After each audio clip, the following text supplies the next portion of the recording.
नमस्कार। इस वक्त बिहार से बहुत बड़ी खबर आ रही है। पिछले 2 दशक से बिहार के मुख्यमंत्री रहे नीतीश कुमार ने इस्तीफा दे दिया है और बिहार के नए मुख्यमंत्री का नाम सामने आ गया है।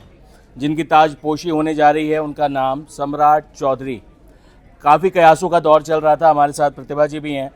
कई नाम आए, कल आप लोगों ने भी वीडियो बनाया, महिला चेहरे से लेकर दलित चेहरे से लेकर तमाम चीज़ें हुई, लेकिन जिनका नाम सबसे आगे चल रहा था सम्राट चौधरी, उनके नाम पर मुहर लगती हुई दिख रही है। सम्राट चौधरी नामों में भी सम्राट बने हुए थे और लगातार जब भी चर्चा होती थी कि सीएम कौन बनेगा तो सम्राट चौधरी का नाम सबसे ऊपर था, क्योंकि माना जाता है कि सम्राट चौधरी अमित शाह की पसंद हैं।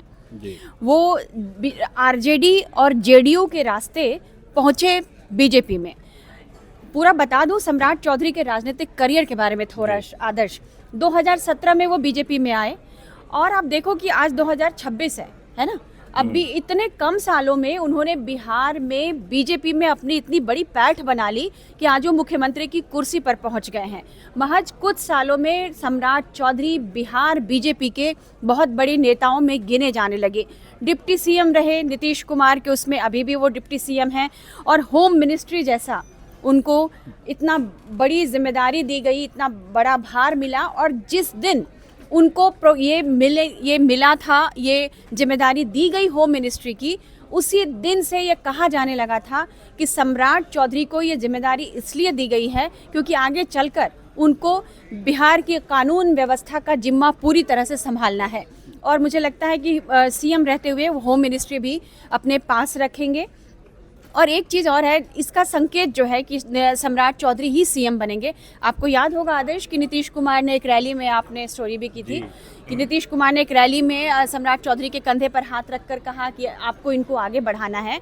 और वो साफ मैसेज था कि बीजेपी और जेडीयू में एक सहमति है कि सम्राट चौधरी आगे बढ़ेंगे। जी, नीतीश जी ने बड़ा वायरल भी हुआ था, हाथ उठाकर कहा था कि अब यही लोग देखेंगे, यही लोग करेंगे। और ये कमाल की दिलचस्प कहानी है कि सम्राट चौधरी ने एक वक्त मुरेठा बांधा हुआ था, पगड़ी नुमा चीज़ होती है वो, और उसमें कसम खाई थी कि जब तक नीतीश कुमार को हटाएंगे नहीं तब तक ये मुरेठा खोलेंगे नहीं।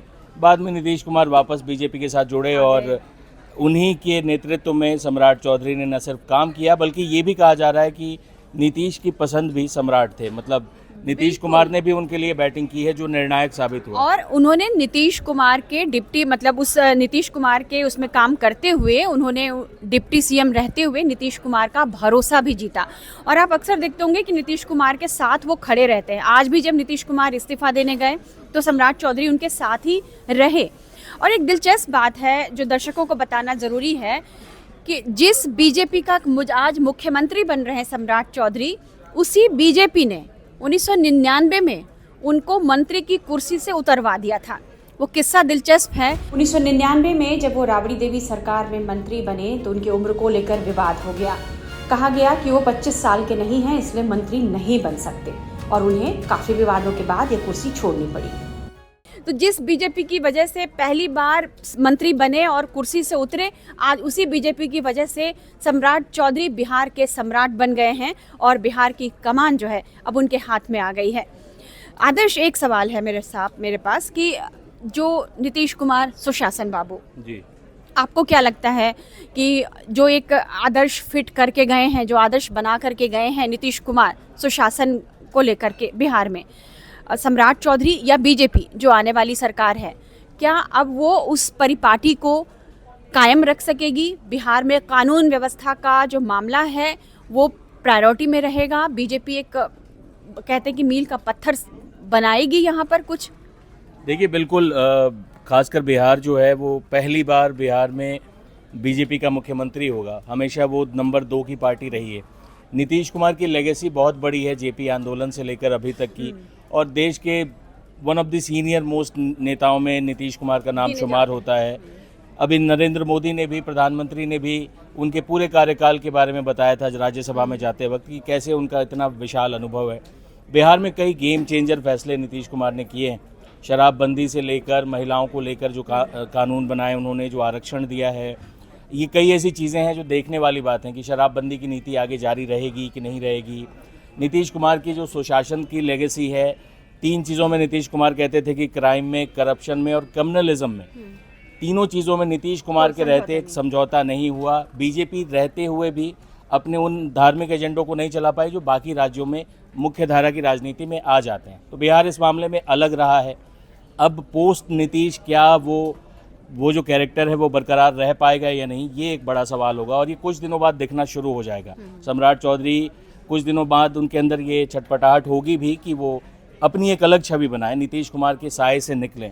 लेकिन नीतीश कुमार की लेगेसी बहुत बड़ी है और बिहार के लोग जिन्होंने नीतीश कुमार को चुना था उनको एक नया मुख्यमंत्री मिल रहा है, लेकिन इसमें बिहार के लोगों का चुनाव शामिल नहीं है। हालांकि सम्राट चौधरी को लोगों ने जिताया है, बीजेपी नंबर 1 पार्टी भी बनी, लेकिन मुख्यमंत्री बीजेपी को नहीं, लोगों ने नीतीश कुमार को चुना था। तो ऐसे में सम्राट चौधरी के पास ये भी एक चैलेंज है कि लोग उनको उस तरीके से स्वीकार करें जैसे नीतीश की स्वीकार्यता है। सम्राट चौधरी ओबीसी समुदाय से आते हैं और बीजेपी ने कोशिश की है कि इस कम्युनिटी को साधा जाए, इस वर्ग को साधा जाए और जैसा आदर्श कह रहे हैं कि उनको एक ऐसी एक लकीर खींचनी होगी नीतीश कुमार से बड़ी।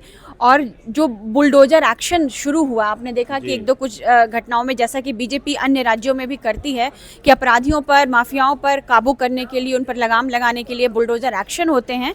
तो बिहार में भी ये शुरू हो गया था और अब लग रहा है क्योंकि अब बीजेपी के हाथ में कंट्रोल पूरी तरह से है, तो आप बुलडोजर एक्शंस और इस तरह की चीज़ें जो सीएम योगी करते हैं अपने राज्य में, उस तरह की चीज़ें आप बिहार में भी देख सकते हैं। फिलहाल अब इंतज़ार है कि कल संभवतः सम्राट चौधरी का शपथ ग्रहण समारोह होगा और प्रधानमंत्री नरेंद्र मोदी भी उसमें पहुंचेंगे। तो हम कल फिर ये अपडेट लेकर के आएंगे आपके पास। तब तक आप बने रहिए टाइम्स नाउ भारत के डिजिटल प्लेटफॉर्म के साथ। जीरो हमने इन्वेंट किया, हमने बताया दुनिया को, जहां योग है वहां रोग नहीं। सबसे पुरानी सभ्यता है हमारी। गुलामी से तो और देश भी लड़े भाई, पर आजादी के लिए अहिंसा का रास्ता बस हमारा था। अपने पसीने से जमीन सींचता किसान और घर में घुसकर मारने वाले जवान, बस इसी मिट्टी ने जने। इसके हाथ ने जब थामा जज्बा तो इतिहास रचे।